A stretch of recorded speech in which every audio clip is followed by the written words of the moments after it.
Hello, मेरा नाम है सबूर शेख और आप देख रहे हैं हमारा learning series learn Excel with CA Sabur Hindi में। सीजन 1 चल रहा है जो बेसिक बिगिनर्स के लिए है और आज का एपिसोड नंबर 10 है जिसमें हम सीखने वाले हैं फ्रीज पेंस का फीचर एक्सेल में। ये क्या होता है और किस तरीके से आप ये फीचर यूज करके आपके टेबल की हेडिंग्स जो है जो कि टॉप रो में हो सकती है, टॉप कॉलम में हो सकती है, उसको कैसे फ्रीज कर सकते हैं या कुछ टॉप की रोज और कुछ लेफ्ट साइड के कॉलम्स कैसे फ्रीज कर सकते हैं और ये क्यों यूजफुल है, कहाँ काम में आता है, ये सीखेंगे। तो ज्यादा टाइम लिए बगैर लेट स्टार्ट। तो हम लोग आज सीखने वाले हैं कि फ्रीज क्या है। फ्रीज ये वर्ड आपने सुना होगा, बचपन में हम लोग खेलते भी है फ्रीज एंड रिलीज बोल के, या फिर बर्फ़ पानी बोल कर भी खेलते हैं। या हॉलीवुड की मूवीज़ अगर आप देखते होंगे तो उसमें जब पुलिस वाले आते हैं तो इंडिया वाले जैसे हैंड्स अप बोलते हैं वैसे वो फ्रीज़ बोलते हैं। तो फ्रीज़ का मीनिंग क्या है? जमना। बर्फ़ पानी भी जो होता है उसमें अगर किसी को बर्फ़ बोला है तो उसको जो सिचुएशन में उसी सिचुएशन में खड़े हो जाना पड़ता है। और फ्रीज़ एंड रिलीज़ में भी जब फ्रीज़ बोलते हैं तो जो जैसा है वो वैसे ही खड़ा हो जाता है, और जब रिलीज़ बोलते हैं तो फिर वो अपना मूवमेंट कर सकते हैं। ये खेल हम लोग बचपन में खेल चुके हैं। अगर आप मूवीज़ के भी शौकीन हैं तो आपको पता होगा कि हम दिल दे चुके सनम में भी ये फ्रीज़ एंड रिलीज़ का गेम खेला हुआ है। तो ये बेसिकली फ्रीज़ जो है वो वाला फ्रीज़ और एक्सेल में जो फ्रीज़ नाम का फीचर है उसमें कोई लेना देना है क्या? तो देखा जाए तो एक थोड़ा सा कंसेप्ट के हिसाब से हाँ फ़र्क पड़ता है। एग्जैक्टली तो नहीं है लेकिन उसी कंसेप्ट को यहाँ पे कंटिन्यू किया गया है। वो जैसे आपका ये वीडियो हमारा एंड तक पहुँचेगा तो आपको समझ जाएगा कि उसमें कैसे कोरिलेशन है। तो बहुत बार क्या होता है, बहुत बड़े बड़े टेबल पे काम करना पड़ता है एक्सेल में। जैसे कि यहाँ पे एक सेल्स प्लान बनाया हुआ है फाइनेंशियल ईयर 16-17 के लिए। SS Shaikh private limited company के लिए ये प्लान बना हुआ है कि किस किस को डीलर्स को कितना माल बेचने वाले हैं। ये पुराना है, फाइनेंशियल ईयर 16-17 का है। तो इसमें पहला कॉलम है डीलर का, फिर डीलर नेम है, फिर ये समझो मसाला मैन्युफैक्चरिंग करते हैं, पाउडर है, चिली पाउडर है, उसके अलग अलग टाइप्स है, धनिया पाउडर है, गरम मसाला है। तो ये अलग अलग चीज़ें हैं, केजी में है। इनका रेट क्या रहना चाहिए, इफ़ेक्टिव रेट क्या रहना चाहिए डिस्काउंट के बाद, और ये अप्रैल महीने में कितना बेचेंगे। इसका मतलब ये है, पहले वाली एंट्री का मतलब कैश में एक्सपेक्टेशन ये है कि पाउडर चपाटा चिल्ली अप्रैल महीने में 1348 केजी बेचा जाएगा, ये रेट पे 260 की रेट पे कैश में। और ये हमारा डीलर के नंबर में डीलर नंबर 00 रखा हुआ है। सेकंड अगर आप देखते हैं फिर ये एक कैश की पार्टी के पूरे हो गए। सेकंड पार्टी अगर हम देखते हैं तो एमन सुपर मॉल बोल के है। एमन सुपर मॉल के टोटल 11 एंट्रीज़ है। इसके आगे 11 प्रोडक्ट के नाम मेंशन किए हुए हैं। ये 11 प्रोडक्ट के आगे इनके रेट्स लिखे हुए हैं और कौन से महीने में कौन सा प्रोडक्ट कितना बिकना चाहिए, कितना एस्टिमेट है कि इतना इतना बिकेगा, इस हिसाब से ये टेबल है।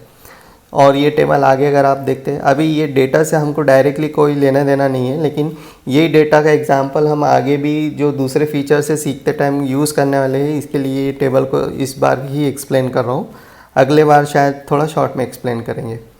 तो अगर हम यहाँ पे देखते हैं, अगर मुझे इसमें नया डीलर ऐड करना है तो मैं नीचे जाता रहूँगा, नया डीलर देखता रहूँगा।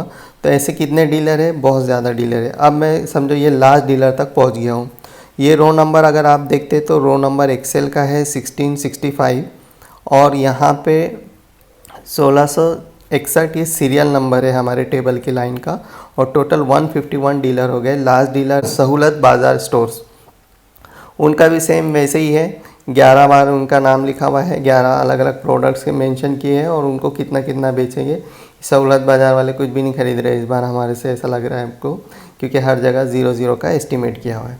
खैर, तो अगर मैं अब यहाँ पे आ गया हूँ और मुझे ये देखना है कि ये जो फिगर है ये 182, ये फिगर क्या चीज़ है, या यहाँ पे अगर कोई फिगर लिखा हुआ है 555 तो ये फिगर एग्जैक्टली क्या है। तो इसका हेडिंग मुझे यहाँ पे दिखाई नहीं दे रहा है क्योंकि मैं बहुत रोज़ से नीचे आ चुका हूँ। तो हेडिंग वाला सेल अब यहाँ पे नहीं दिख सकता है।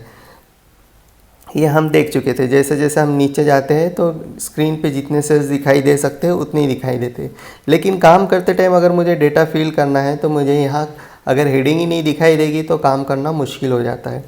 उसी के लिए कंसेप्ट आया है फ्रीज पेंस। ठीक है, फ्रीज बोल के ऑप्शन है। व्यू में अगर आप जाएंगे, ऊपर टैब्स देखिए आपके, file, home, insert, power view, page layout, formula, data, review, उसके बाजू में व्यू बोल के है। रिव्यू और व्यू में कन्फ्यूजन नहीं होना चाहिए। व्यू नाम से आपका जो टैब है, इसमें आपको ऑप्शन मिलेगा फ्रीज पेंस। ठीक है, अगर आप देखते हैं इसका एक्सप्लेनेशन दिया है, freeze a portion of the sheet to keep it visible while you scroll through the rest of the sheet. ठीक है, अभी इसमें कितने ऑप्शन है, यहाँ क्लिक करेंगे तो 3 ऑप्शन है, freeze panes, freeze top row, freeze first column. तो हम लोग यहाँ पे टॉप रो को फ्रीज करके देखते हैं कि क्या होता है। टॉप रो को फ्रीज करने के बाद अगर मैं देखिए यहाँ पे नीचे जा रहा हूँ,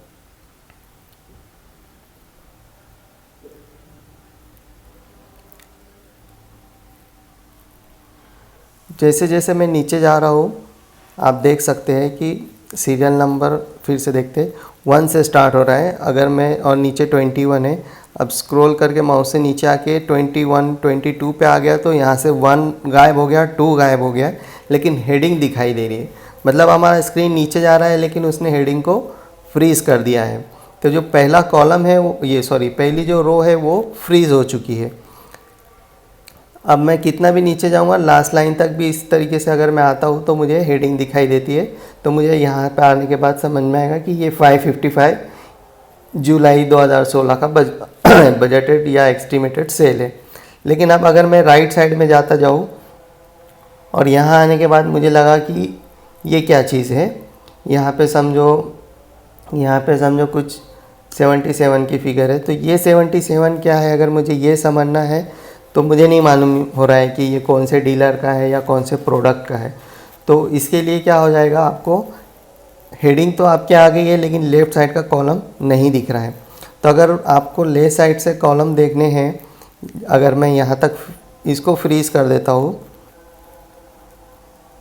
जिसमें dealer number, serial number, dealer का नाम, प्रोडक्ट के नाम, केजी और सेलिंग रेट, इतना अगर मैं रख देता हूँ कि मुझे ये दिखते ही रहना चाहिए, या समझो सिर्फ प्रोडक्ट के नाम तक के ही रखता हूँ, तो कैसे होएगा।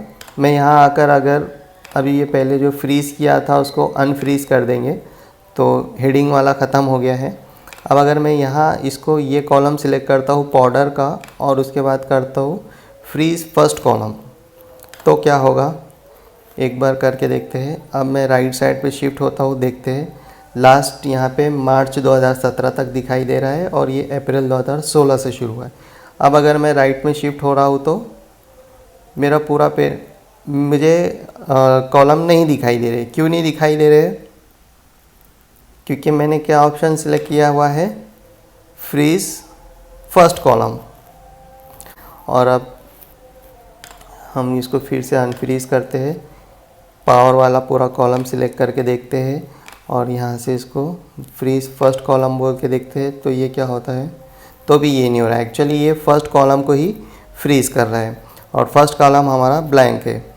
ठीक है, मतलब ये ऑप्शन हमारा काम का नहीं है। लेकिन अगर आपका फर्स्ट कॉलम जो है, जो ए वाला कॉलम है, अगर उसमें पूरा डेटा है तो आप ये फ्रीज पेंस में जाके फ्रीज फर्स्ट कॉलम करेंगे तो आपका लेफ़्ट साइड पे वो सिलेक्ट हो जाएगा।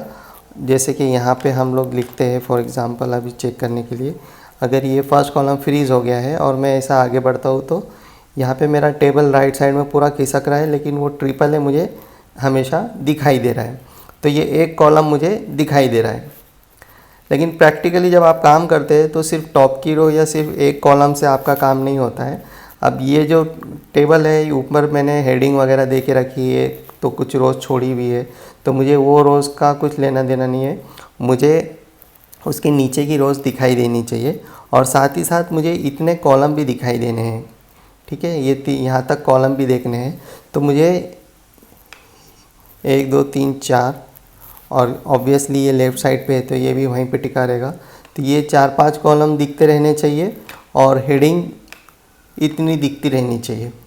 तो उसके लिए मुझे क्या करना है, मुझे फ्रीज़ क्या करना है, ये कॉलम तक के फ्रीज़ करना है। तो वो कॉलम के मैं एक अगले कॉलम पे जाऊंगा, जहाँ तक कॉलम फ्रीज़ करना है उसके आगे वाले कॉलम में रहेंगे, और जहाँ तक रोज़ फ्रीज़ करना है, ये वाली रो फ्रीज़ करना है तो उसकी एक रो नीचे तक आएगी। ठीक है, तो ई कॉलम तक मुझे फ्रीज़ करना है तो मैं एफ़ कॉलम में आऊँगा, और मुझे रो नंबर 4 तक के फ्रीज़ करना है तो मैं रो नंबर 5 पे जाऊँगा। तो F5 पे आएंगे आप। F5 पे आके आपको फ्रीज़ में जाके, पहले तो मैं अनफ्रीज़ कर देता हूँ, अनफ्रीज़ कर देंगे तो वापस आपका टेबल जैसा था वैसा हो जाएगा। यहाँ आके पहला जो ऑप्शन है फ्रीज़ पेन्स, ये वाला ऑप्शन आपको सिलेक्ट करना है। तो सबसे ज़्यादा प्रैक्टिकली यही यूज़ में आता है। फ्रीज़ पेन कर दिया मैंने। ये एक्चुअली फ्रीज़ पेन करने के बाद यहाँ पे थोड़ा सा हल्का सा एक ये जो बॉर्डर्स है ये थोड़ी सी डार्क हो जाती है, वो ठीक से दिख नहीं रही है। पुराने वर्जन्स में थोड़ा ज़्यादा क्लियर दिखती थी। अभी ये कर दिया है मैंने, तो क्या होना चाहिए, अब मैं कितना भी नीचे जाऊँगा तो मुझे एटलीस्ट ये हेडिंग तक दिखाई देना चाहिए। रो नंबर 4 मुझे हमेशा दिखते ही रहना चाहिए। तो यहाँ मैं 17 नंबर की लाइन तक हूँ। अब 17 नंबर से और नीचे अगर जाता हूँ तो मेरी हेडिंग जैसी की वैसी दिखाई दे रही है, हेडिंग गायब नहीं हो रही है। ठीक है, इसी तरीके से अगर अब मैं राइट साइड पे जाता हूँ तो मुझे ये यहाँ तक के पूरे ई तक के जो कॉलम है वो दिखते रहने चाहिए, वो गायब नहीं होनी चाहिए। तो अब मैं ऐसे जाऊँगा तो आप देख सकते हैं कि ई तक के पूरे कॉलम हैं। तो जब हम ऐसे काम कर रहे हैं तो अब मैं कहीं पर भी आऊँ, मुझे पता है कि ये समझो अगर यहाँ पे कोई फिगर है 86, तो ये क्या है, मुझे पता है ये नवंबर 2016 से रिलेटेड है। और ये जो है तो ये पर्टिकुलर प्रोडक्ट सहूलत बाज़ार नाम का जो अपना पार्टी है उसको बेचने वाले हैं, ये भी मुझे दिखाई दे रहा है। तो फ्रीज़ पेन जो है, आप जब काम करते हैं या काम जो हो चुका है वो देखना रहता है, तो ये फ्रीज़ पेन बहुत काम में आता है। अब अगर आपको लग रहा है कि नहीं मुझे अभी एक्चुअली ये बीच के जो कॉलम्स है वो गायब हो गए क्या, जैसे कॉलम ई के बाद सीधा कॉलम ए वी है, तो अगर आप प्रिंट आउट देंगे तो ये ई के बाद ये ए वी वाला नहीं लेगा, प्रिंट आउट देंगे तो ये पूरे कॉलम लेगा। ठीक है, ये कॉलम अपनी जगह पे है और सही जगह पे, अगर प्रिंट आउट देंगे तो सब का सब दिखाई देगा। सिर्फ ये जो आपको जब काम करते हैं, काम करते टाइम स्क्रीन पे नहीं दिखना चाहिए, इतना जो बेसिक चीज़ें हैं वो दिखाई देना चाहिए। इसके लिए इसको ये सिर्फ स्क्रीन पे फ्रीज करता है, प्रिंट आउट देते टाइम इसका कोई फ़र्क नहीं पड़ता है। ठीक है, तो काम करते टाइम आपने ये देख लिया। अभी वापस अगर आप आते हैं तो यहाँ पे वापस आ जाइए। एक बार प्रिंट प्रीव्यू भी देख लेते हैं। अगर यहाँ जाके मैं कंट्रोल पी करके देखता हूँ, हालांकि हम प्रिंट पे अलग से लेंगे पूरा सेपरेटली।